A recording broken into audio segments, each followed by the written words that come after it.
Pessoal, nesse vídeo aqui vamos falar um pouquinho da bicondicional. A bicondicional não é tão comum de aparecer quanto a condicional, mas é importante a gente entender.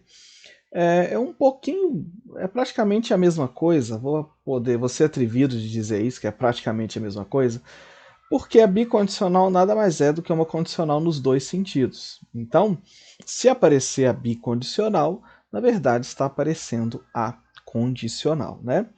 Então, qual que é a estrutura, qual que é o formato da bicondicional? Seria o seguinte, P, aí você tem uma seta para os dois lados, Q, e a gente vai poder ler P, se e somente se, aí tem uma vírgula aqui, se e somente se que.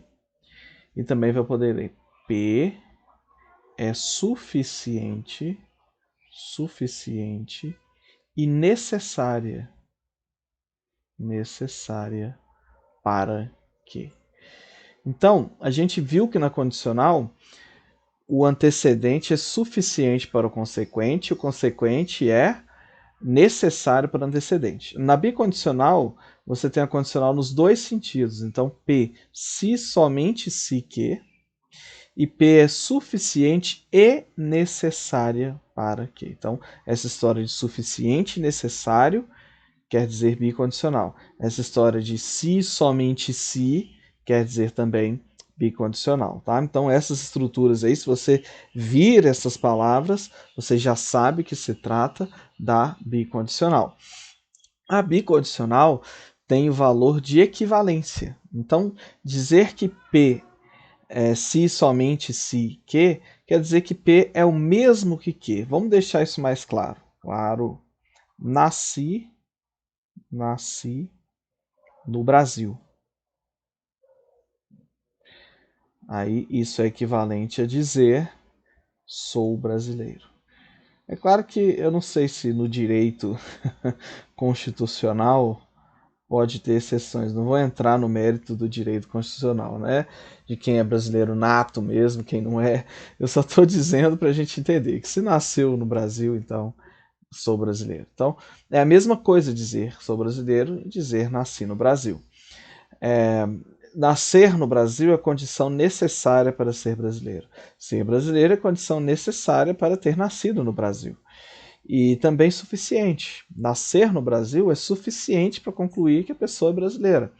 E ser brasileiro é suficiente para você concluir que nasceu no Brasil.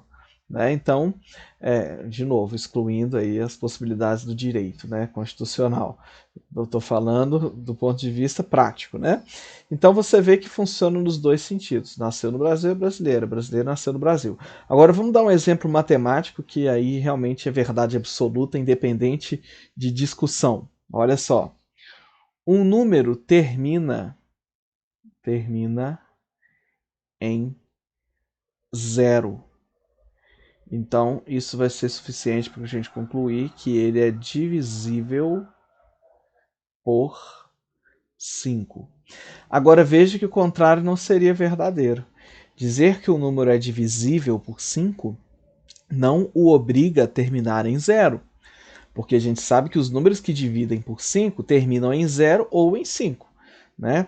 É 0, 5, 10, 15, você vai contando de 5 em 5, esses são os números que dividem por 5, não é isso? Então, aí eu só teria uma condicional.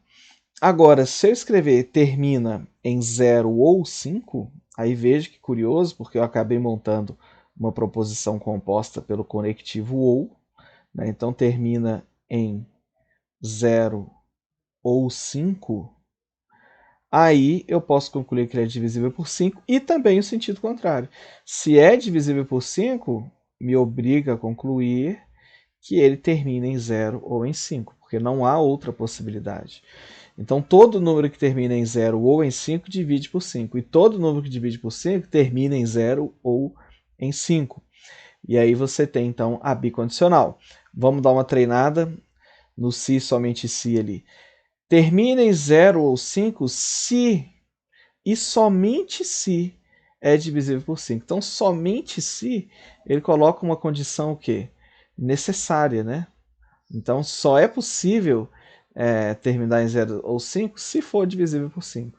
E também é suficiente. Dizer que termina em 0 ou 5 é suficiente para você concluir que divide por 5. E também na ordem contrária. Então você vê que a bicondicional ela é uma condicional nos dois sentidos. Tá? Se a gente representar isso num diagrama de Venn, você teria o seguinte, eu vou pegar esse segundo exemplo aí. Aqui estão todos os números que são divisíveis por 5. Vou escrever ali div 5. Então aqui dentro você tem os números que terminam em 0. Então terminar em 0 é condição suficiente para você concluir que é divisível por 5. Mas o contrário não. Ser divisível por 5 não obriga a terminar em 0. Tá vendo? Então aquela história de todo número que termina em 0 divide por 5, é verdade. Mas aí o contrário não seria. Todo número que divide por 5 termina em 0. Não. Aí você só tem a condicional, né? Agora, se eu coloco aqui dentro o conjunto dos números que terminam em 5, aí eu tenho a bicondicional. Termina em 0 ou em 5, é divisível por 5. E o engraçado é que você não vai ter elementos fora aqui, né? Nessa região que está em branco. Não vai ter nada aqui. Então, se não vai ter nada aqui, você conclui que o conjunto div5, ele é, na verdade, esses dois conjuntos juntos aqui, né? Não tem nada fora dele. Então, a bicondicional, quando você representa no diagrama, meio que perde o sentido, porque, na verdade, seria o mesmo conjunto. Né? Por exemplo, aqui estão as pessoas que nasceram no Brasil. E onde estão os brasileiros? Não preciso desenhar, porque é o mesmo conjunto. Não é isso? Então tá. Aí, aqui, explorando essa ideia aqui também, eu quero dizer o seguinte. Observa que os números que terminam em 0 e os números que terminam em 5 não têm interseção. Né? Não tem nada em comum, porque não tem como um número terminar em 0 e em 5 ao mesmo tempo. Porque ele só termina com um algarismo. Ou é 0 ou é o 5, né? O algarismo das unidades. Então são conjuntos que a gente diz conjuntos disjuntos, né? Eles não têm nenhuma parte em comum. Às vezes você tem conjuntos que têm parte em comum, que é a interseção, e aí quando a gente diz que um elemento está em A ou B, vale ele estar aqui, né? Inclusive na interseção. Agora, se for conjunto disjunto, ele não vai ter interseção, mas se a gente usar o ou, continua sendo verdade, que pode estar em um ou no outro, né? Não necessariamente em um de cada vez, igual aconteceu ali.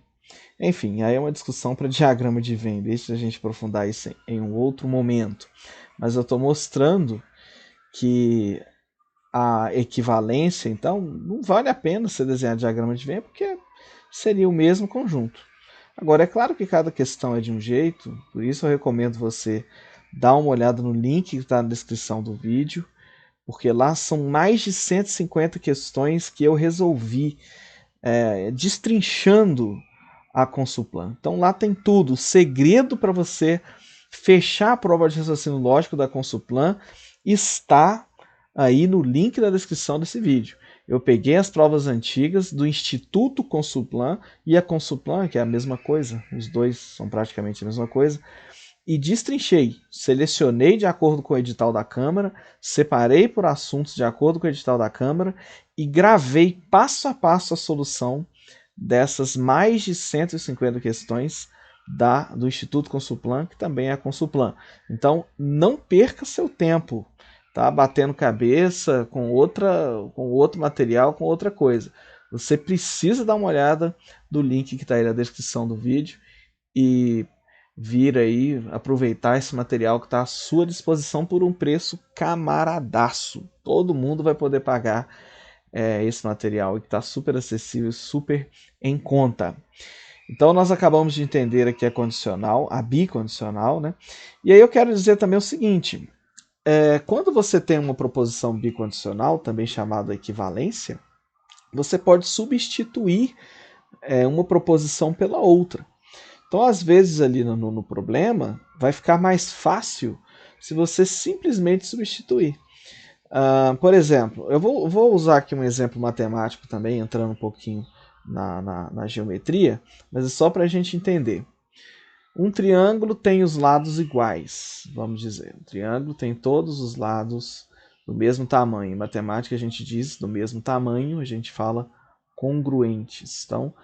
Então tem 3 lados congruentes. Isso significa dizer que é um triângulo equilátero. Então, em um problema de matemática, eu poderia substituir, dizer que são 3 lados congruentes por ser equilátero. E sendo equilátero, eu posso dizer que ele tem também 3 ângulos de 60 graus. Então, às vezes, para resolver o problema, ele diz isso no enunciado e você pode concluir isso imediatamente. E vice-versa. Se ele dissesse um triângulo tem 3 ângulos de 60 graus, aí você conclui que ele é um triângulo equilátero, que portanto tem os 3 lados congruentes. Então a equivalência ela serve para isso. A bicondicional serve para você ir substituindo uma verdade por outra verdade equivalente. Entendeu? Então no desenrolar do problema, se você conclui que uma verdade é equivalente à outra, então ambas estão ligadas por uma bicondicional e você pode substituir uma por outra. Por exemplo, eu digo assim para você: numa festa havia uma pessoa com chapéu vermelho. Aí eu disse: uma única pessoa com chapéu vermelho. Ana estava de chapéu vermelho. Então você conclui que aquela pessoa é a Ana, só podia ser ela. São verdades equivalentes. E aí você pode esquecer a primeira coisa que foi dita e se agarrar à última. E aí o problema vai evoluindo. Então, quando o edital fala lá, conjunto de hipóteses que levam a uma conclusão, é isso que ele está querendo dizer. Que você vai fazendo uma cadeia de consequências de verdades que se equivalem, certo? Até chegar a uma conclusão. Então, a bicondicional ela serve no fundo para isso, para você entender que você pode substituir uma coisa por outra. Então eu posso substituir nasci no Brasil por sou brasileiro. Eu posso substituir termina em 0 ou 5 por é divisível por 5. É como se fosse lá no português, né? Quando eles perguntam qual palavra que substitui sem alteração do sentido. É exatamente a mesma coisa. Então, portanto, né, é uma preposição lá no português que pode ser substituída, sei lá, por consequência, ou então consequentemente. Então essas duas palavras são equivalentes. Dizer que, portanto, é o mesmo que dizer consequentemente. E aí você tem uma bicondicional entre as duas. O que é engraçado aqui é que o raciocínio lógico ele passeia nas duas áreas, né, na linguagem e também na matemática. Ele é a união das duas coisas. E realmente, gente, não tem como você passar na prova, você ter sucesso num concurso sem saber essas coisas. Então, por isso que eu reforço aqui. Tá aí na descrição do vídeo um link que pode abrir as portas da Câmara Municipal para você. Tá? Eu garanto que esse material vai fazer você entender como são as questões da Consulplan. O segredo da banca está aí no link desse vídeo. Então, não perca tempo, clica agora e qualquer dúvida você pode me chamar nesse número que está aqui, que eu esclareço para você. Até a próxima aula!